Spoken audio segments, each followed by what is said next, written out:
hypothalamus, and we've got that little stalk, and then we've got the pituitary gland.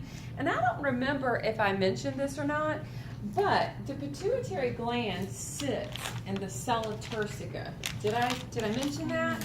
Okay. Well, do you guys remember that term when we were studying the bones? Okay, and right there at the base of the skull was the sella turcica. That's the area that houses the pituitary gland. And I find that very interesting because that is something showing me how important this gland is. The fact that it's housed in bone. Okay? So, if you remember, we've got that hypothalamus that's involved and the hanging down of that pituitary gland, that stalk, the infundibulum. Do you remember how we have the hypothalamo-hypophyseal something? Okay? So, if we look at the hypothalamus to the posterior, all right, we have tracts because they're going to be nervous tissue. So we have that hypothalamo-hypophyseal tract that goes from the hypothalamus to the posterior pituitary. But then on the anterior pituitary, I was showing you the portal system where we've got the primary and the secondary network. So that one's termed the hypothalamo-hypophyseal portal system. Okay, so those are just, it's a lot of information with this chapter that I'm kind of wanting you guys to kind of remember. Okay, so we left off, we talked about those posterior pituitary hormones, and there's only two of them. Do you happen to remember what two they are? Oxytocin, anti-diuretic hormone. Oxytocin, we need it for at the time of giving birth. I found out, I went and looked it up today, I don't know why, but something made me just do a quick Google search this morning. And you know how I said that, okay, it can be released when you're in the vicinity of the one that you love and everything? And they call it now, somebody had, kind of coined the term, the cuddle hormone. And I was like, oh boy, okay. Now, the anti-diuretic hormone, remember how I said that in the posterior pituitary that some of these there's only two, that there could be storage of the hormone? Anti-diuretic was stored because, believe it or not, the production is the hypothalamus. Okay? So the production is the hypothalamus, and it'll get stored in the posterior pituitary until it's needed. Okay? And so we had moved into looking at the anterior pituitary gland and some of those hormones, and we had left off at the growth hormone. And the growth hormone, we can either have the stimulation or the inhibition, and we mentioned how this is not something that is just used at the time of growth for a child, which is what we tend to have this idea that it does. Now, granted, you can of course see higher amounts in children because they're growing, all right? But we need the growth hormone all the time, throughout life. So we had left off talking about the growth hormone. The next hormone is TSH and thyroid hormones. Yay! Love the thyroid hormones. TSH, also known as thyrotropin. But in our minds, what is the term for this? Thyroid what hormone? Stimulating hormone. So if it's the stimulating, where do we get that from? The hypothalamus or the pituitary gland? The pituitary. Pituitary. If it's stimulating hypothalamus. Okay? So, wait a minute. Yeah. I'm sorry. Y'all were right. Because, why is this one backwards, I wonder? I don't know, but I gotta look that up. So this Okay. is sort of like a, I guess because it's gonna go to the thyroid gland and stimulate the thyroid gland to produce its product. So the releasing is gonna come from the hypo, the stimulating from the anterior, and then the actual hormone from the thyroid gland. I have never stopped and put that together. Okay, so that was a first for me. Now, once we get to the thyroid gland, okay,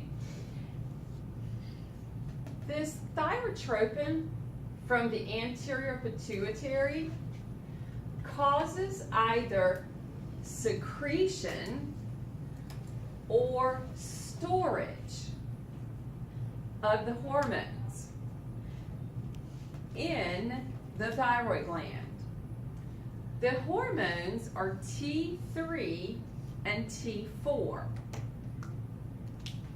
Okay, so that is what gets produced from the thyroid gland itself. The T3 and the T4. What's the difference, do you happen to know, between T3 and T4? This is why if you have thyroid problems, it's a good idea when they do blood work to ask them to check both, the T3 and the T4. The T3 is going to be triiodo, because of the T3, thyrine. Now here's what's going to happen with T3 and T4. T3, the triiodothyronine. All right, I'm not asking you to remember that name.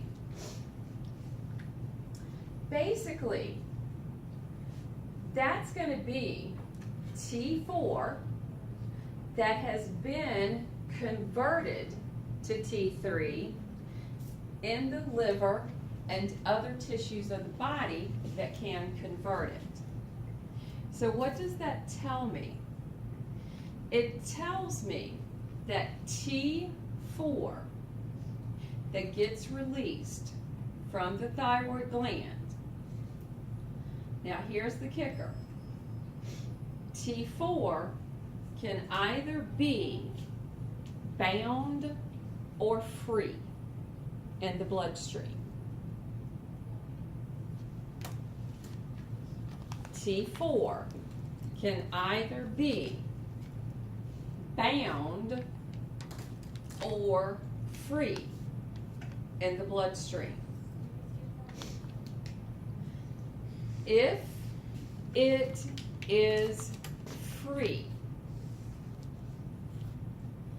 it will move directly into the tissues of the body that need it and be converted.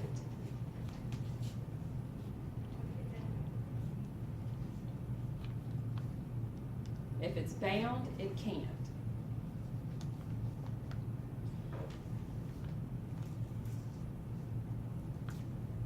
I might have to have you repeat. So T4 in the liver is converted to T3? T3.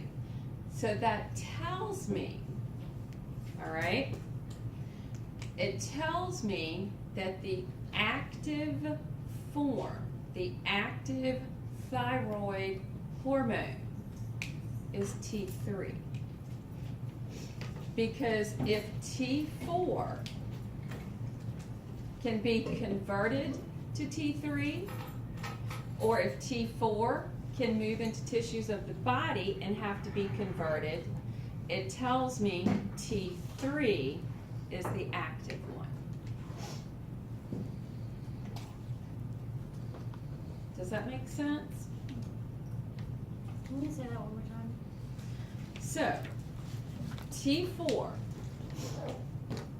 it can move to the liver and be converted to T3, which can then circulate and be used. But T4 can also move to other tissues because in the bloodstream, it will either be bound, like if this is a protein, T4 can be bound to that protein, or it can move freely throughout the bloodstream.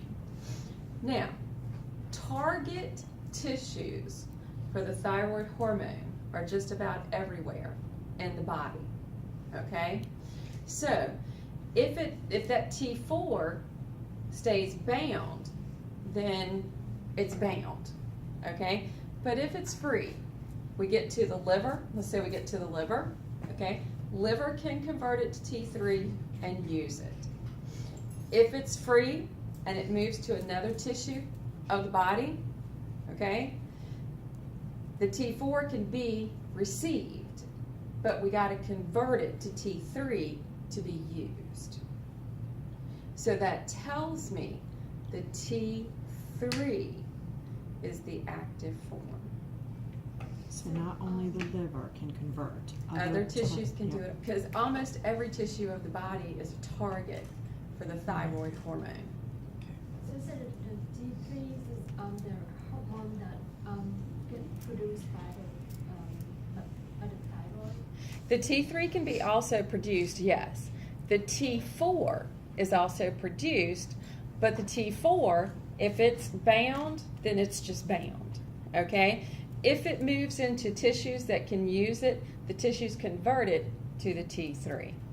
So they have to convert it to the T3 for it to be the active form. So is T4 always bound? T3 is the active. T4 can be bound or free. T3 is always free. Now the thyroid gland, what is it responsible for?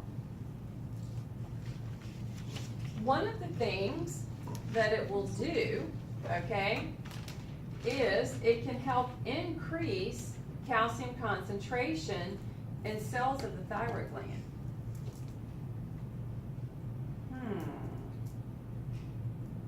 Wonder what that's going to be for. Don't worry, we've got some lovely little things attached to the thyroid gland called parathyroid, and their job, calcium stuff in the body. Now, the other thing that the thyroid hormone is going to do, because almost all the tissues of the body are a target for thyroid hormone, what this means, the thyroid hormone at the cellular level is very important for carrying out the metabolic functions of those cells. So it can affect the metabolism. People who suffer, like for example, hypothyroidism, okay? Yep, okay. You tend to be colder. You tend to not utilize fat as much. You tend to be a little more overweight. You tend to be tired. People who have hyperthyroidism are the exact opposite. Okay, they tend to sweat profusely. They tend to have a high metabolism because that's what the thyroid hormone is doing. It's affecting the metabolism of the cells, which means there's more body heat generated, so therefore they tend to have a higher body heat. They tend to be skinny, the skin might be oily, that sort of thing. So it's two opposite effects, okay? But when it's functioning normally, just the overall